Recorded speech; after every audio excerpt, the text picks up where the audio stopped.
Yes.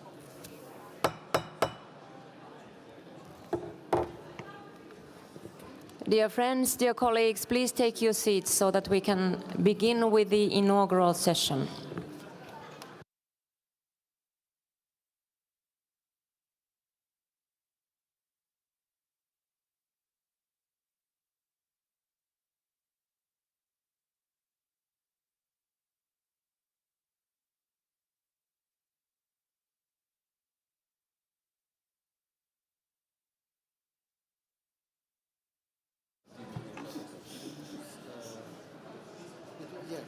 Dear colleagues, I call to order now. Please take your seats.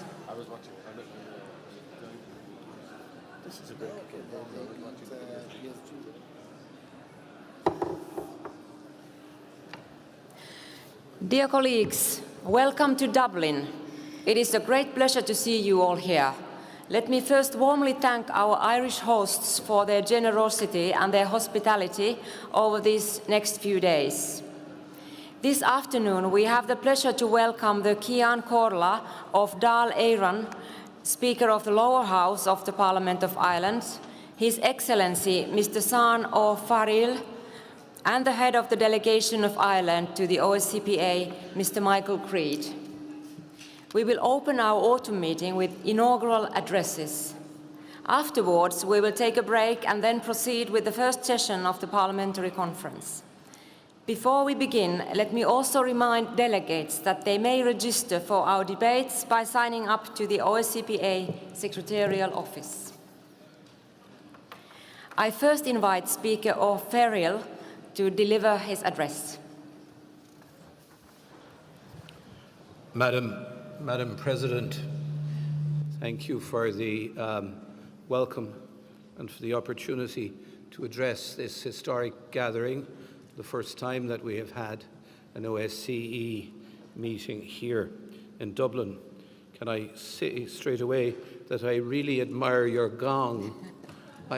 We don't have anything quite like that in the Dáil chamber here in Dublin.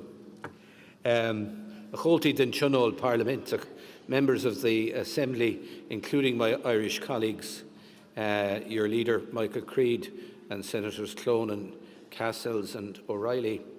It's a great honour to address you today at the Convention Centre Dublin on what is the inaugural session of a timely parliamentary conference hosted by the Houses of the Oireachtas. This is the 22nd autumn meeting of the Organisation for Security and Cooperation in Europe. I want to first acknowledge and warmly welcome the presence of all our delegates from parliaments across the OSCE area, spanning North America, Europe and Central Asia. I also welcome our keynote speakers, the diplomatic corps and distinguished guests. You're all very welcome to Dublin in what is the first autumn meeting of the OSCE Parliamentary Assembly, hosted in the Emerald Isle. As you are all aware, the OSCE, recognised as a regional arrangement under the United Nations Charter, is a primary instrument for early warning, conflict prevention, crisis management and post-conflict rehabilitation. The Parliamentary Assembly of the OSCE, in turn, is a forum for interparliamentary dialogue and cooperation on matters of security, for supporting economic development and the sustainable use of natural resources, and for promoting respect for human rights and fundamental freedoms. This conference, held under the theme 50 years after Helsinki, the role of parliaments in reinforcing the OSCE's comprehensive model of peace and security, marks therefore a significant opportunity to facilitate interparliamentary dialogue and in turn advance the fundamental objectives pursued by the Parliamentary Assembly of the OSCE. Next year, we will celebrate the 50th anniversary of the Helsinki Final Act, signed on the 1st of August 1975. The Act, as a politically binding agreement, contains several measures designed to enhance security and cooperation in the OSCE region. It further contains key commitments on political, military, economic, environmental and human rights issues, as well as 10 fundamental principles governing the behaviour of states towards their citizens and towards each other. The spirit of unity that launched the OSCE in 1975 in Helsinki is as relevant today in 2024 as it was back then, indeed even more. When considering our current geopolitical realities as parliamentarians with democratic legitimacy and visibility, we have an evident role to play in reinforcing the OSCE's comprehensive model of peace and security in today's world. On this note, it's apparent to all of us that we are living in a world filled with uncertainty, one in which is intertwined with a challenging political climate. Crisis and conflict, not to mention the growing impact of regional and global threats to democracy, continue to present substantial challenges to the realisation and maintenance of peace and security.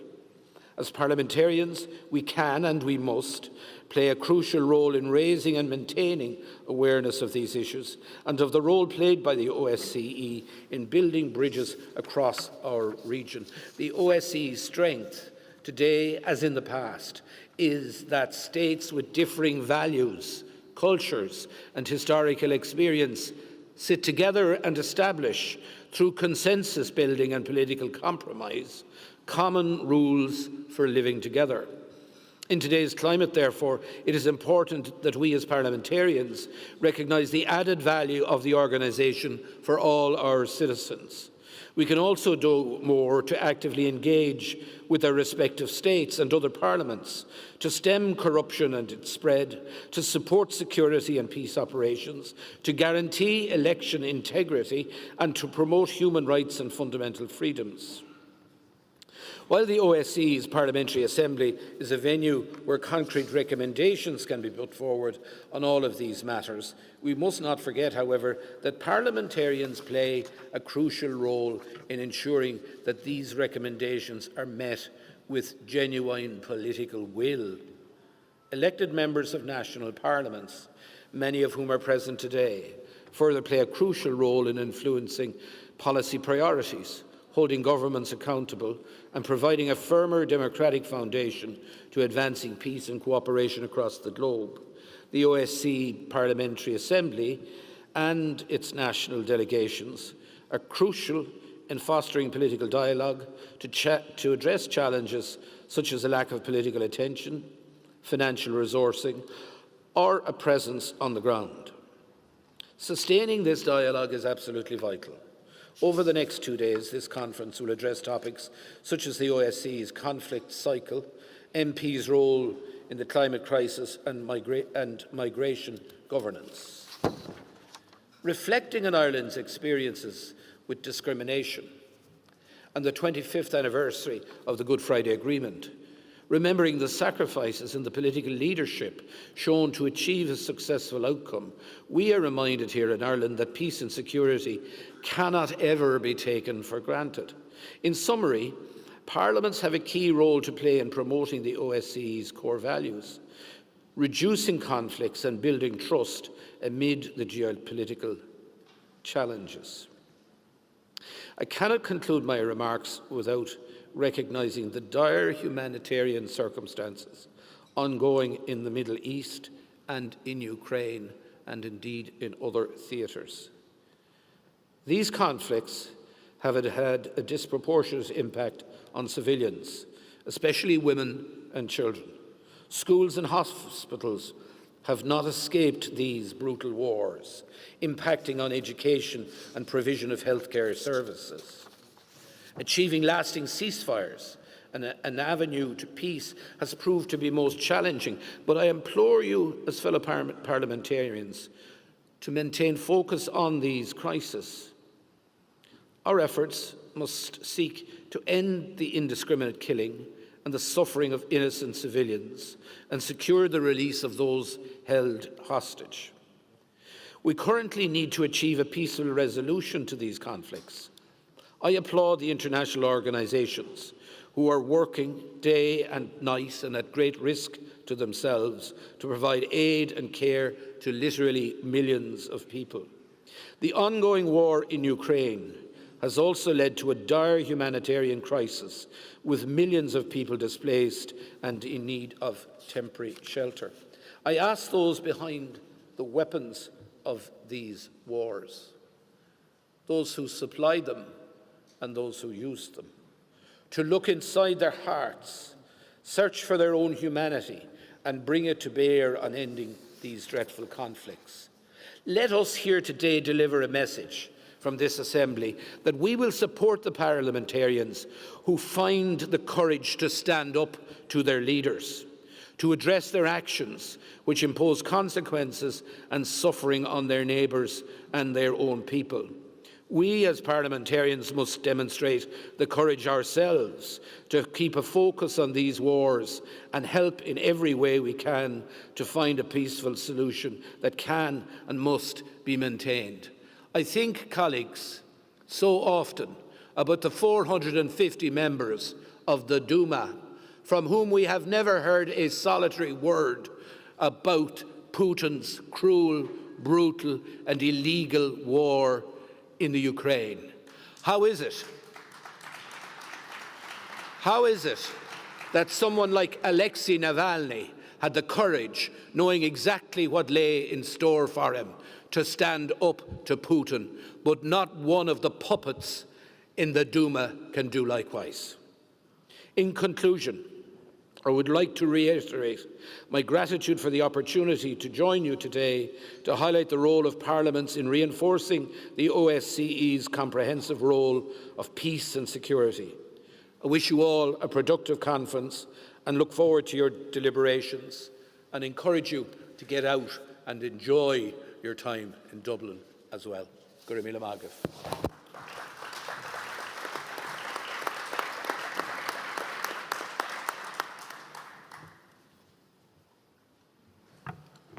Thank you, Mr. Speaker, for your very powerful speech. So now it's my turn. Mr. Speaker, Mr. Creed, fellow parliamentarians, excellencies, ladies and gentlemen, it is a profound honour to welcome you all to Dublin for the autumn meeting of the OSCE Parliamentary Assembly. As we convene in Dublin's Docklands, we are reminded of Ireland's remarkable transformation through peace-building, diplomacy, and an unwavering commitment to human rights, themes that resonate deeply with the core values of the OSCE. Ireland's journey towards peace is a testament to the power of reconciliation. It shows that even the most entrenched conflicts can be overcome through genuine dialogue and compromise. The Good Friday Agreement serves as a model of what can be achieved when we approach our differences with empathy, determination, and respect. It not only succeeded in ending decades of violence, but also laid the foundation for lasting stability by embedding the principles of power sharing, consent, and respect into the fabric of governments. This spirit of resolution and cooperation is central to our mission within the OSCE. It must guide us as we debate the enduring relevance of our comprehensive model of peace and security in the midst of its most serious challenges since the signing of the Helsinki Final Act. Our host country stands as a symbol of neutrality, not as a withdrawal from global responsibilities, but as a commitment to fostering peace through multilateral engagement and international partnerships. I applaud Ireland's contributions to international organizations, which underscores a firm belief in collective action and shared responsibility, aligning seamlessly with our collective dedication to achieving security through international cooperation. Mr. Speaker, as we will delve into our discussions, I'm sure that we will draw inspiration from Ireland's approach. In addressing the complexities of the conflict cycle, for instance, Ireland's own experience can demonstrate how effective dialogue and mediation can pave the way for reconciliation and lasting peace. This serves as a valuable lesson to enhance our Assembly's efforts in fostering dialogue and supporting post-conflict rehabilitation. Our conversation on climate action should also benefit from Ireland's proactive stance on environmental issues. With the urgency of climate commitments ahead of COP29, our debate will be crucial to advance our shared goals and drive impactful policies for a sustainable future. Ireland's transition from a country of emigration to welcoming immigrants offers crucial insights into fostering inclusive and effective migration policies to respond to the social dimensions of security. Your experience can inform our common approach to sustainable development and the creation of resilient societies. Looking ahead to our annual Mediterranean Forum on Friday, Ireland's engagement in broader European and global contexts can inspire our approach to addressing the multifaceted challenges and opportunities in this area. I remain convinced that only through a collaborative and innovative mindset can we contribute to the stability and prosperity of the Mediterranean and beyond. Dear colleagues, as we reflect on the theme of this parliamentary conference, 50 years after Helsinki, the role of parliaments in reinforcing the OSCE's comprehensive model of peace and security, I do believe our time here in Dublin offers profound inspiration to reaffirm the enduring relevance of the OSCE. The Helsinki Final Act laid the foundation for our comprehensive approach to peace, security, and cooperation. Today, it is our responsibility to uphold and improve this model to meet the contemporary challenges we face, whether they involve conflict resolution, climate change, or migration governance. Ireland, as a member of the European Union with strong transatlantic ties, serves as a powerful reminder of the importance of parliamentary diplomacy.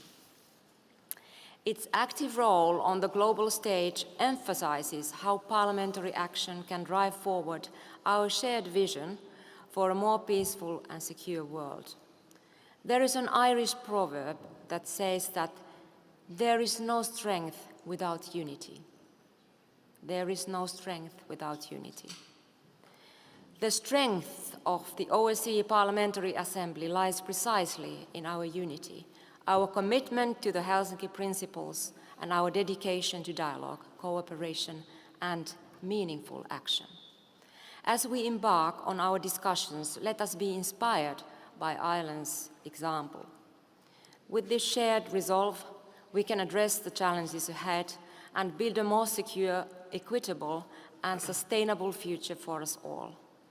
Thank you for your dedication and presence here today, and I wish all of you productive and fruitful debates. Thank you.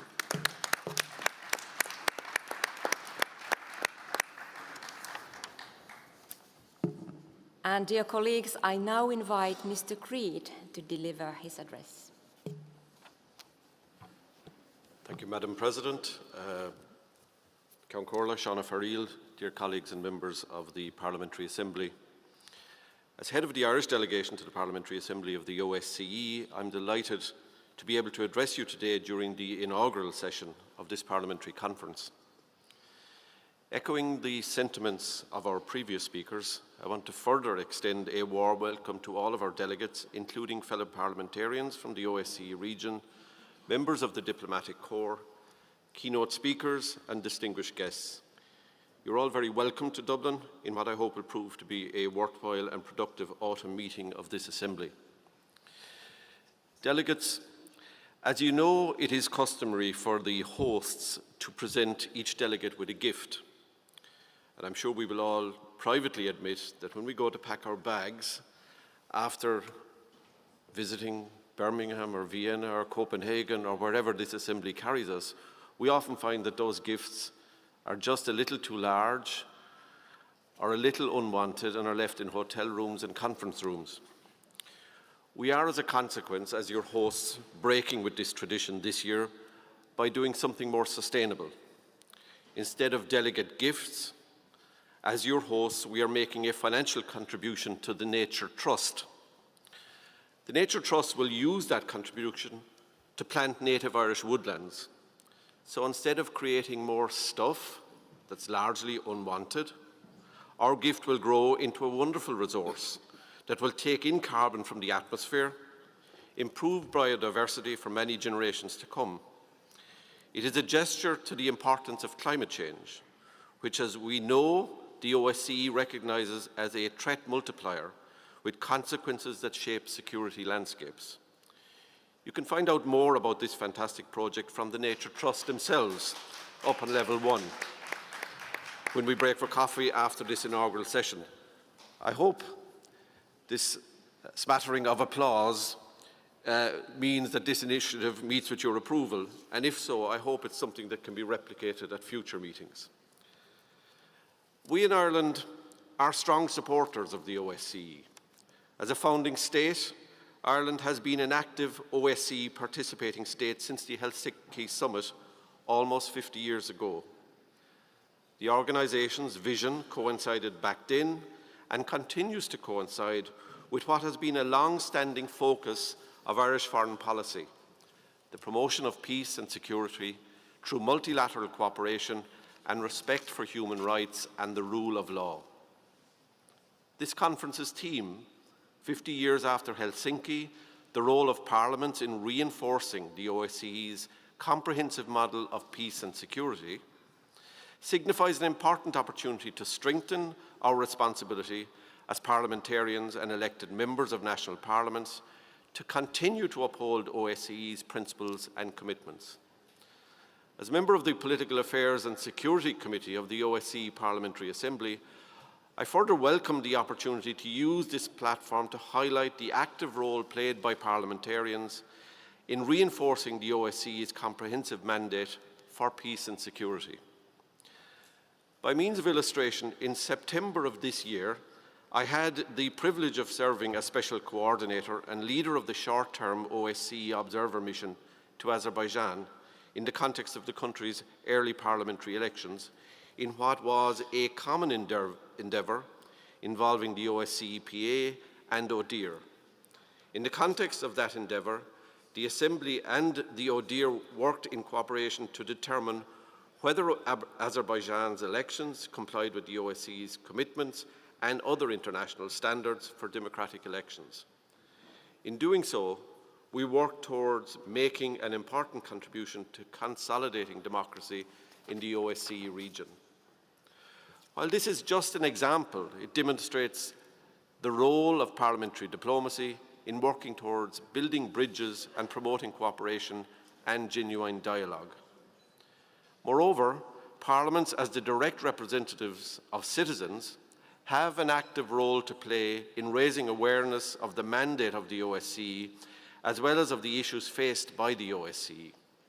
As we navigate complex challenges and crises that seriously threaten global peace, security, and understanding, this is now more important than ever.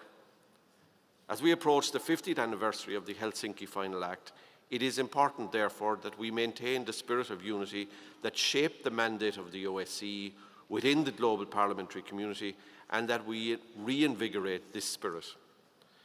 To conclude, I reiterate my gratitude for the opportunity to join you today to briefly highlight the important role by parliaments in this context. I wish you all a productive 2 days ahead and look forward to your discussions. Hope you enjoy your time in Dublin. Thank you.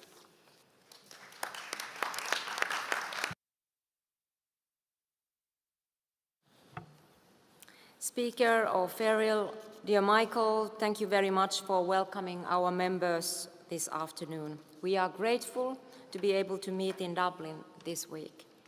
And colleagues, we will continue with session number 1 at 4 p.m. just after the coffee break. Thank you.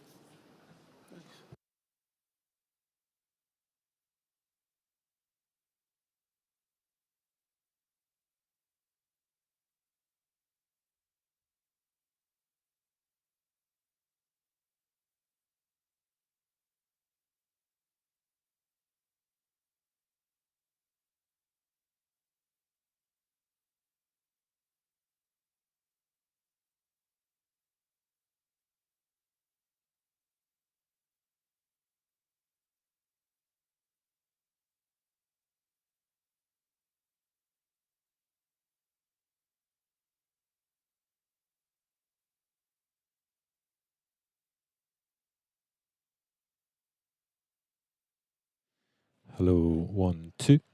1, 2, hey, hey. Hey, 1, 2.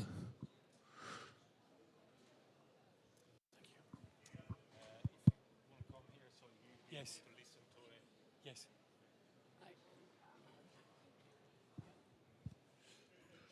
We need to go over here if you want to talk to him.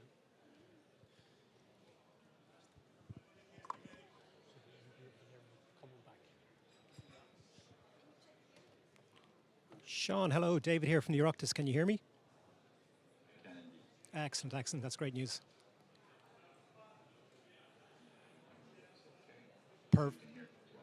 We can hear you loud and clear. Yeah, that's great. We expect the session is starting at 4 p.m.